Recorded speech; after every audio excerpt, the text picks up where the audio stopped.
Bom dia a todos, eu sou o Bruno Ribeiro, eu estou fazendo mais um vídeo aqui para o meu canal que é o Atmosfera Livre. É, e hoje eu vou focar um pouco nas condições que foram observadas no mês de maio, principalmente na América do Sul. Em vez de analisar um evento extremo específico, eu vou focar um pouco mais nas condições de mais longo prazo no mês de maio. E começando aqui por esses mapas aqui que são gerados pelo Brian Brettschneider.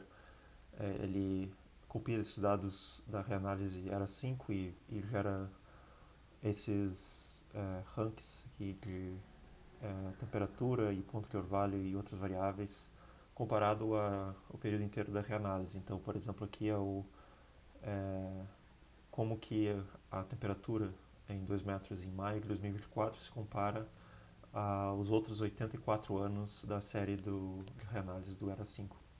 Então, em áreas vermelho escuro aqui são áreas em que maio de 2024 foi o maio mais quente nesses 85 anos de dados de reanálise.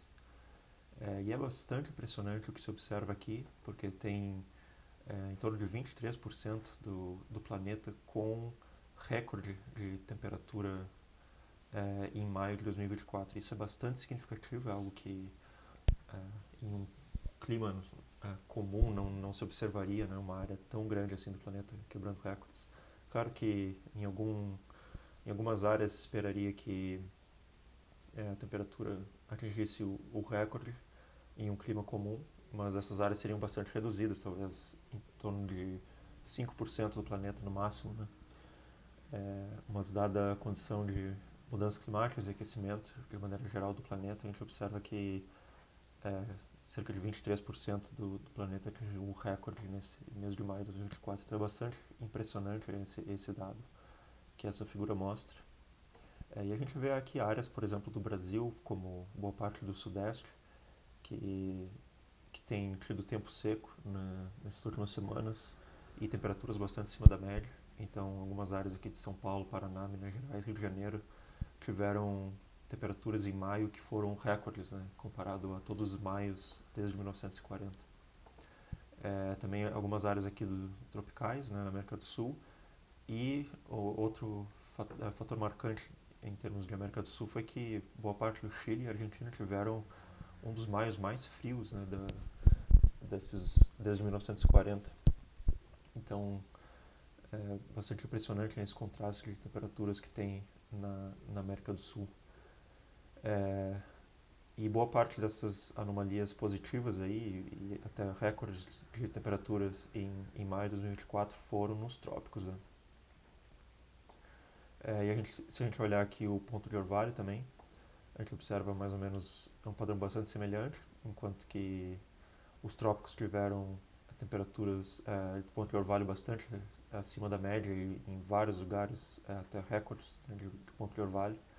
Em latitudes mais altas da América do Sul houve recordes negativos, né, ou seja, o menor ponto de orvalho médio entre todos os maios desde 1940. É o que geralmente está associado ao ar mais frio, né? Então, ar mais frio que vem da Antártica associado ao tempo seco, então, além de ar frio, esse ar é bastante seco, né? Mas também bastante significativo que nos trópicos a temperatura do ponto de orvalho é bastante impressionante e vários pontos com recorde em 2024. E aí, finalmente, olhando a temperatura da superfície do mar, também é outro dado bastante impressionante nos trópicos, principalmente no Oceano Atlântico, né? É uma grande área com recorde de temperatura da superfície do mar nesse mês de maio de 2024 e inclusive na, no Atlântico Norte se espera que a temporada de furacões, que começa agora em junho, seja bastante ativa, principalmente pelo fato de que nessa área aqui do Caribe tem temperaturas da superfície do mar jamais observadas, né, nessa época do ano. Então, isso deve favorecer alguns furacões bastante intensos se houver perturbações que gerem furacões nessas áreas. Né? E no Brasil também, no Oceano Atlântico Tropical e até essa parte aqui mais subtropical, temperaturas superfície do mar bastante acima da média e recorde em vários pontos. E isso está associado ao que aconteceu na América do Sul nesse mês de maio, como eu vou mostrar agora nos outros mapas. Então eu plotei alguns mapas aqui que são médias do mês de maio. Então esse aqui é o campo de 500, a altura geopotencial em 500 HPA. Isso aqui é o campo médio de maio. E o que se observa aqui é que no hemisfério sul tem um vórtice polar bastante intenso, mas nesse caso em maio ele teve essa formação como se fosse um triângulo, né, com esse cavado aqui nessa área do Antártica Oeste e outro cavado aqui nessa área aqui em direção ao Atlântico Sul e outro nessa área aqui perto do Oceano Índico, né? Então, você observa esse triângulo aqui, né, nesse vórtice polar. Isso fica mais claro quando se observa a anomalia. Então, teve essas três áreas com anomalias negativas de altura geopotencial em 500, associadas a essas áreas aqui onde se vê que tem um cavado mais pronunciado, enquanto que nessa área aqui próximo da América do Sul houve anomalias positivas com essa crista bastante persistente aqui. E em outro vídeo que eu fiz comentando sobre as enchentes que aconteceram no Rio Grande do Sul entre final de abril e início de maio, essa crista aqui também aparece, né? Então ela tem sido persistente desde final de abril, pelo menos, essa crista intensa aqui nessa região do Oceano Pacífico Sul. E isso tem favorecido a ocorrência desse cavado aqui com inclinação positiva que avança até a Argentina e Chile e que esteve associado àquelas temperaturas abaixo da média, né, nessa área aqui. Então, essa crista ela está associada a ar mais quente que avança em direção à Antártica nessa região aqui.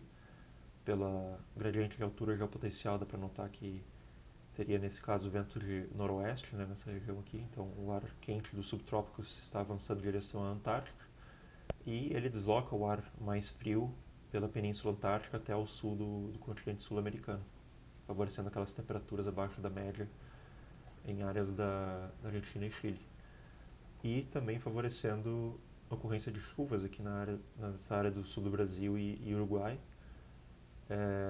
pela persistência desse cavado aqui nessa região e que mantém um jato de altos níveis bastante intenso, né, sobre o Rio Grande do Sul e Uruguai. E esse trem de ondas também está associado a essa crista anômala que se observou sobre boa parte do leste do Brasil, onde persistiram as temperaturas acima da média, inclusive em vários pontos houve recordes de temperatura para o mês de maio. Analisando o vento em 250, né? Então, como eu falei, teve esse jato mais intenso aqui sobre o Uruguai e Rio Grande do Sul, que favoreceu também ser associado pelas chuvas intensas, principalmente no início e até o meio do mês. A crista aqui sobre o sudeste, com circulação anticiclônica. E esse escoamento de sul aqui entre a Península Antártica e a Patagônia, que está associada à incursão de massas de ar frio em direção ao Chile e Argentina e também aquelas temperaturas bem abaixo da média nessa área. Também entre essa crista anômala aqui em 500 HPA se observa essa incursão de ar, esse vento em 250, né, que é bem de norte, noroeste, e que está associado a vento em baixos níveis também de noroeste, que favorece essas incursões de ar mais quente em direção à Antártica. E isso é interessante como isso aparece também na extensão de gelo na Antártica. Isso aqui é agora no dia 7 de julho, mas é um retrato do que aconteceu no mês de maio. Então, aqui em branco mostra onde tem gelo, né, nesse momento, e esse pontilhado aqui em amarelo mostra a climatologia, até onde se estende essa calota de gelo na Antártica, normalmente. E o que a gente observa é que aqui nessa parte do oeste da Antártica teve essas constantes incursões de ar quente e úmido vindo do Pacífico subtropical e causaram uma retração da calota polar aqui nessa parte do oceano. enquanto que em outras áreas aqui perto da Península Antártica, onde teve ar mais frio avançando para norte, se vê um avanço dessa calota polar em direção à Patagônia. Então, essa circulação atmosférica ela também influencia essa calota polar na Antártica, e também a calota polar acaba influenciando as condições atmosféricas. Então, dá para ver o retrato dessa circulação predominante no Pacífico Sul, aqui no gelo antártico. É bastante interessante. E outro fator que é interessante também é de onde vem essa umidade no Oceano Pacífico. Então, esse mapa aqui mostra a água precipitável, a anomalia de água precipitável, em que os azuis e roxos aqui indicam água precipitável bastante acima do normal. Então, voltando aqui, só para fazer um comentário, né, dá para ver que tem água precipitável acima do normal nessa área aqui do sul do Brasil, que estava associada às chuvas intensas no Rio Grande do Sul, que ocorreram na primeira metade do mês de maio. E no Oceano Pacífico tem essa área aqui que se estende desde áreas das ilhas aqui do Pacífico até os subtrópicos do Pacífico Sul. E essa área aqui ela está mais ou menos associada à zona de convergência do Pacífico Sul, né? Embora seja uma situação de outono agora, né? Não, ela fica mais caracterizada no verão, mas ainda assim se observa como se fosse um resquício, né, dessa zona de convergência do Pacífico Sul, que nada mais é do que uma banda de alta quantidade de água precipitável, que se estende desde os trópicos até os subtrópicos. E aqui geralmente tem escoamento de noroeste em baixos níveis que levam essa grande quantidade de umidade para latitudes médias aqui nessa área do Pacífico Sul. E aí interagem com os sistemas sinóticos que ocorrem aqui ao longo do vórtice polar. Então isso também se observa aqui nesses mapas. Dá para observar aqui que tem essa ampla área de anomalias, de recordes de temperatura da superfície do mar associados a esse resquício da zona de convergência do Pacífico Sul. E além disso, no ponto de orvalho, né? Toda a parte da Indonésia aqui e das ilhas do Pacífico teve pontos de orvalho recordes em maio de 2024. E se nota essa área que se estende aqui até os subtrópicos do Oceano Pacífico, e inclusive até áreas de latitudes médias aqui, né? Onde teve anomalias positivas de ponto de orvalho, mas ainda assim não recordes, né? Mas em algumas áreas já mais latitudes bem altas aqui, sim, aí teve alguns recordes até de ponto de orvalho. Então, esse canal de umidade que se formou aqui no Oceano Pacífico Sul favoreceu a manutenção daquela crista em médios níveis aqui, né, que é mostrado nesse mapa aqui, que favoreceu as incursões de ar frio e seco nessa área do Chile e Argentina, e a manutenção desse jato de altos níveis intenso aqui sobre o sul do Brasil, que acabou favorecendo as enchentes no sul do Brasil.